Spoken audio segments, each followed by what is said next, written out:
राम राम।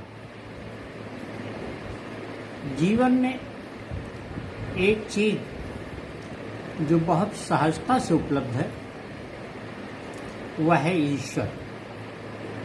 ईश्वर ही है जिसे पाने के लिए मनुष्य को कोई श्रम नहीं करना पड़ता, न कुछ लगाना पड़ता है। संसार में जितनी भी भौतिक वस्तुएं हैं उनको प्राप्त करने के लिए मनुष्य को कुछ न कुछ मेहनत करनी होती है, कुछ न कुछ लगाना होता है। ईश्वर की प्राप्ति सिर्फ विनम्रता और धैर्य से होती है।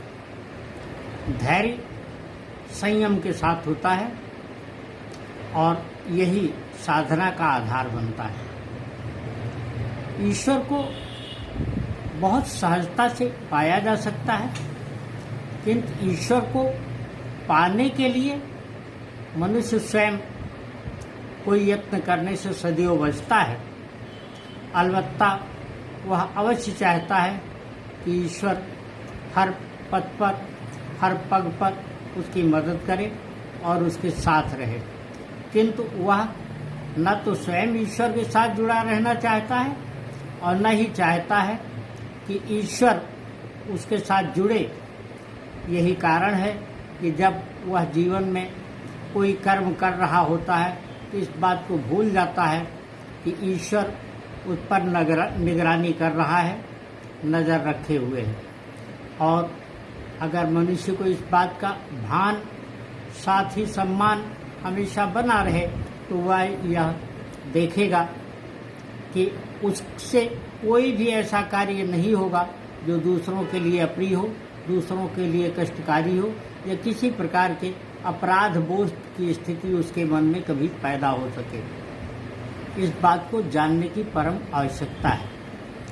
होता यह है कि हम बहुत सारी आकांक्षाएं अपने मन में पालते हैं, उनके लिए अपने अपने तरीकों से यत्न भी करते हैं, किंतु यह भूल जाते हैं कि हम जो कुछ भी कर रहे हैं उसके ऊपर कोई एक परम सत्ता ऐसी अवश्य है जो नज़र रखे हुए है।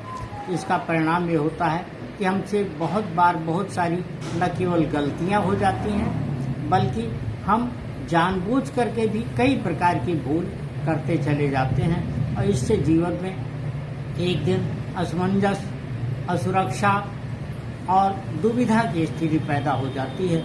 मनुष्य कई बार इस प्रकार के धर्म संकट में पड़ जाता है जो उसके अपने किन्हीं कर्मों, अपने किसी भी प्रकार के कार्यों का परिणाम होते हैं और इससे उसको अनेक प्रकार की समस्याएं होती हैं। इन समस्याओं से मुक्ति न पा पाने पर उसके समक्ष जो स्थिति होती है वह बहुत त्रासद हो जाती है।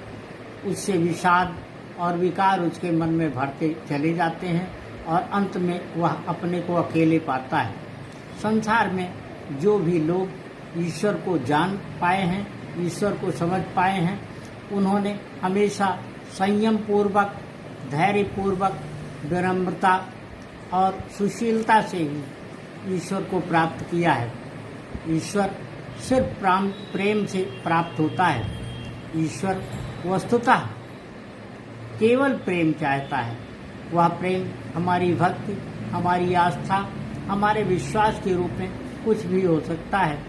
और ईश्वर की प्राप्ति जब हो जाती है तो मनुष्य को कहीं किसी भी कदम पर, किसी भी पथ पर किसी प्रकार का न कोई कष्ट, न कोई संशय, न कोई भय, न कोई संदेह रह जाता है और वह साहस पूर्वक पूरी नैतिकता के साथ अपने कार्य में जुट जाता है और उसी से उसको उस सब की प्राप्ति हो जाती है जो उसको चाहिए होता है।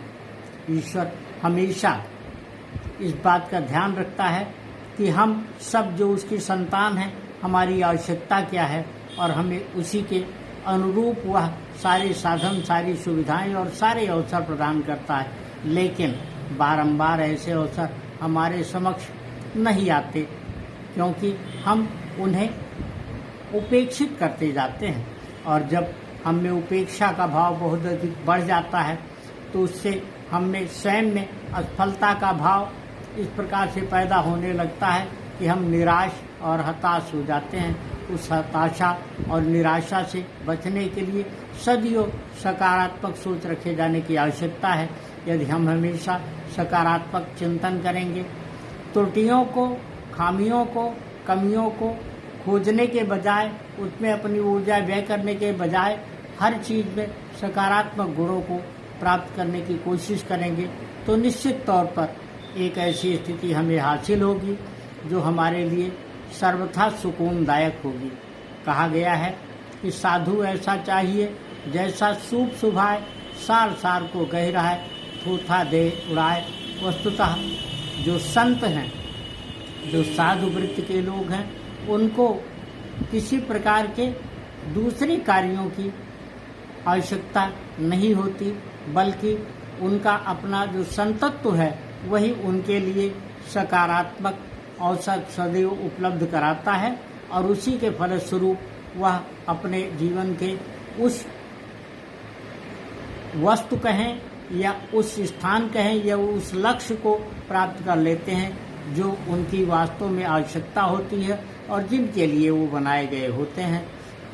यह विश्वास अगर हम में बना रहे तो हम निश्चित तौर पर अपने जीवन में सारी वस्तुएं, सारे साधन, सारे संसाधन, सारे सुखों को सही तरीके से प्राप्त कर सकेंगे।